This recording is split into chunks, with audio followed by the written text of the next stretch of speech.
Hey, this is Casey and I'm One Mellow Marigold. Today, we are going to try to tame the grapes. As some of you might remember, when I first came to the farm, I had no idea that grapes were growing here. Had no idea. And a lot of you encouraged me to keep them, even though I gotta be honest, I'm not sure I would have been someone who grew grapes. You know, I don't know that I would have done this necessarily voluntarily, but they're Concord grapes. I love me some Concord grapes, and a lot of you encouraged me to keep them, so we did. Now, they're a mess. They're totally overgrown. I honestly don't even know how much fruit in there might be growing. I know that I have a couple of clusters right up here towards the front, but I got no idea what else is going on in there. So today we're going to try to do some summer pruning. I've got no idea what I'm doing. So naturally I go to the YouTubes and I watched a bunch of really great videos. And what we're going to be looking for are removing vines that have no clusters, removing vines that have immature clusters that aren't going to grow. We want to get rid of any Japanese beetles, which I know I got some in there. Oh, and I think we want to remove shoots from the main stems so that like the bottom parts open up and we get a lot more airflow. I didn't know grapes could get powdery mildew, but they can. So all of that makes sense to me in my head. It feels a little overwhelming to me because there's a lot and it really just got so big so fast. So stick with me. We're going to go one step at a time. We're just going to dig through and see if we can't clean it up and see what kind of fruit is in there. Supplies are minimal. I have got a little jug of soapy water to put any Japanese beetles in. I got water to drink because I don't drink enough. I have my gloves. I have a larger pruning shears, and then I've got my small one and a kneeling pad if I need it. First, I'm going to start by just grabbing a vine, checking for fruit. If it doesn't have any, we're cutting it off. So here's a big old vine.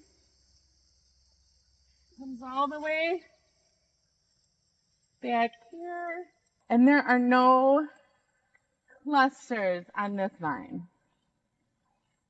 So we are going to take it out. One.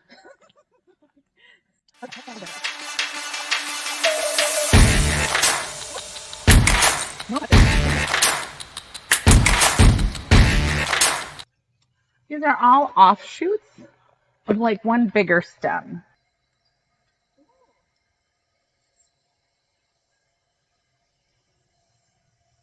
Okay, so remember how I said I didn't know that grapes could get powdery mildew? I'm not sure. I'll look closer, but that could be it.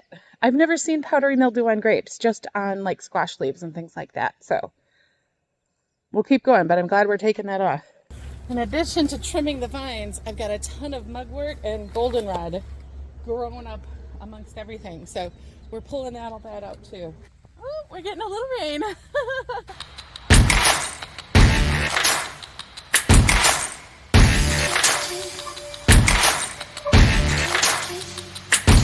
really not seeing any.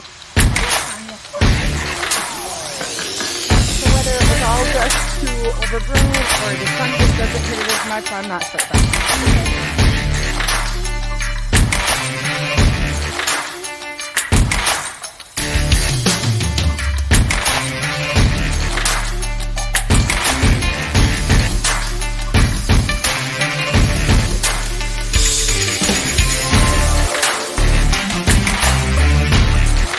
Beetle.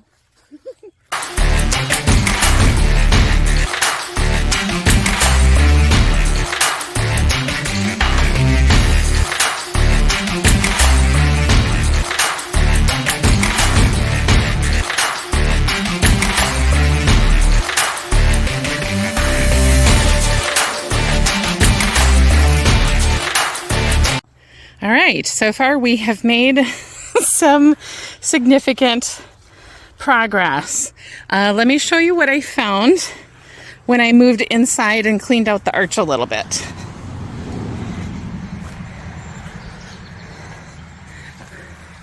All right, so if we look up, there's a little bunch of grapes that looks fairly healthy.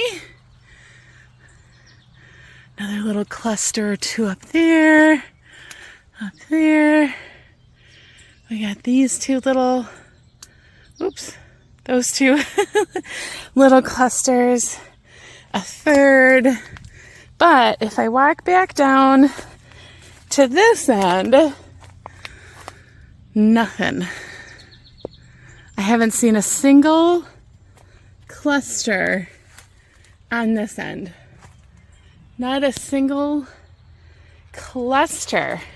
I think it tells me I can take a lot of those down because at this point nothing will produce. So I can either choose to leave it up and let this be like a shady canopy, or I can take a lot of the green roughage down. I'm not sure. Do you have an opinion? Leave the green vines up even if they're not producing, or take them down? I'd love to hear it. Now this, this is the other end of the grapes. I'm going to show you here on the side. I did a little TikTok video showing me clean out all the old dead branches, giving it all a trim. And now look at it. It is completely overgrown. That is goldenrod, that is mugwort, mostly those two. Some garlic mustard, a bunch of that right there in the center was garlic mustard. It's just fucking spread everywhere. Totally got out of control. I have looked through on this side and I do not see any grapes for me either. Before we get too disappointed about not having many grapes, I've also remembered that I have a shit ton of grapevines just growing up all along the barn and the fence. So let's see if there's any more grapes to be had over there. Here we go. There's the barn. Vines up till everywhere. Uh-oh, and look what we see. Look at in here. Tons of fruit. Oh my, lots of little clusters. All the way up to the top. Ooh, ooh, I even see some big ones way up in there. My word. Let's see if we got any back here along the fence. Oh, of course. Little bitty ones, little clusters. Oop. Look at all in there. Bunches of them. Bunches of them. Now that we've seen how much fruit is in this area, I want to see if there's any pruning back we need to do up here as well. Before I get to that, I've got some lovely large burdock and pokeweed plants growing up in front, so I'm going to try to heave those out here. And then maybe we can get a closer look up at the fruit and see what might need to come out to help them fruit, grow big, be amazing. Do what grapes do. Okay, here we go. And what I have learned, I've learned so much from different creators. From James Prigioni, I learned that fruit only grows on 1-year-old growth on the vine. And so the reason I may have so many grapes on this section and not over there is because over there, I went crazy and I pruned everything back, everything. I had no idea what was 1st year, 2 year, 3 year. I had no idea any of that. I chopped everything down, which is totally fine because as you can see, the vines produced growth like crazy. They just didn't produce fruit because there wasn't as much 1-year growth. Over here, when I first moved onto the property, I barely knew that there was a grapevine back here. There was so much burdock and other nonsense that was covering up these vines until they really started growing. I didn't even really pay much attention. So nothing over here got trimmed and all of that 1-year-old growth is still here. So what I think I'm going to try to accomplish with this section is cutting back some of the lower pieces that stem from non-fruiting vines just to make sure we got lots of airflow. We're going to keep looking for the Japanese beetles and we're going to put those in our little soap dish. And then we're just going to really make sure that the grapes have access to sunlight because it's not going to be all that much longer before they start the ripening process. And that's about it. That's about what we're going to do here. Now, in the spring, that's when I think I'm going to have to get much smarter about the pruning itself. And I'll try to do a much better job of learning know which are the 1st-year canes and which to keep and which to get rid of, so that everything is just kept a whole lot more tidy and productive going forward.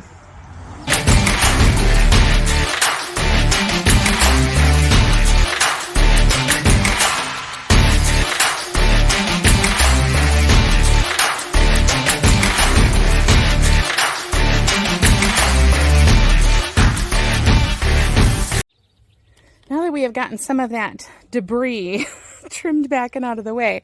Got my ladder out because I do want to get a couple of those vines trimmed back a little up higher, but let me show you up close what I think we've got going on. So as I look up in the vine structure, I have found like 3 major vines like this that are carrying fruit. One here, one up, oops, there we go. One up there, and then I have this third one. Here she is. She's all part of this system and then going up. I just realized, I think that matches with what James says in his video, that on the 1-year-old growth, only the first 3 buds produce the fruit. So that makes sense why I found 3 vines of fruit. Learning is neat.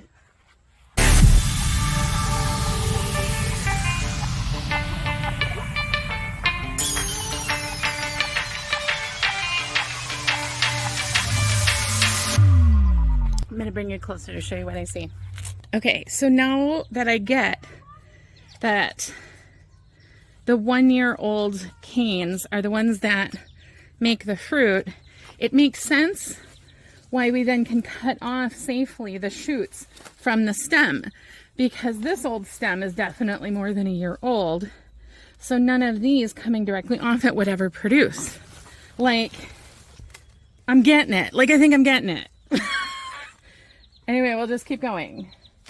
So we are cutting off shoots that don't produce anything. Any of this. These can all come off. They're not going to do anything.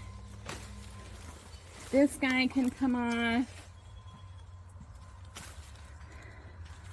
And hopefully that spurs a nice little bit of growth. Oop, let's eat another snail. Hopefully that spurs a little bit of growth in this final stage here. That looks a lot better. We've gotten a lot of foliage pulled out, especially towards the bottom, and now it's really easy for me to access all those grape clusters. And there's one last thing that we can do to help our clusters ripen nice and big. And I learned this piece from Grow Organic Peaceful Valley, is as long as our grape clusters haven't started ripening, we can actually clip off the tip of clusters, and that's also going to help the existing fruit to get bigger. So I'm just going to clip off the tiny bottoms, and I'm sorry if like the sight of little bitty baby grapes growing does not just like tickle your heartstrings. I'm at a loss for you. These are just the cutest little things in the whole wide world. I am aglow with joy. So I'm just cutting the little tips off. Oops, I almost cut my glove.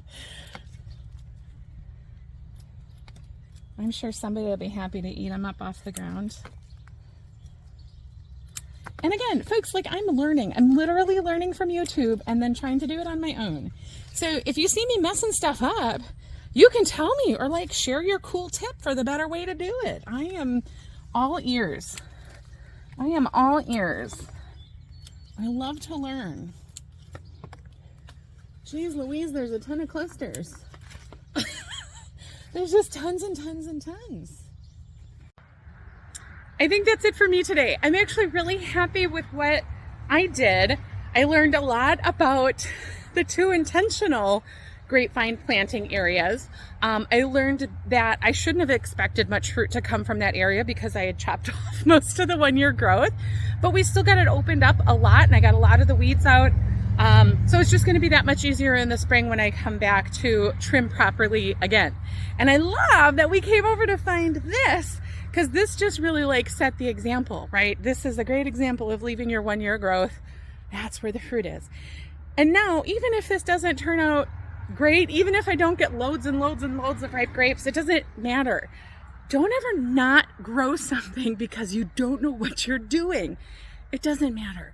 if I made some mistakes, I'm going to see it in the plants and I'm going to adjust for next year. But until you just start jumping in and doing it, you're not going to know, right? Right. Okay. I hope you enjoyed this. If you liked it, go ahead and give me a thumbs up. I'd really appreciate it. If you think I'm fun and you want to hang out more in the garden with me, go ahead and make sure you hit that subscribe button. I sure do appreciate it. And I'm going to see you next time on the next one. All right. Love you. Bye.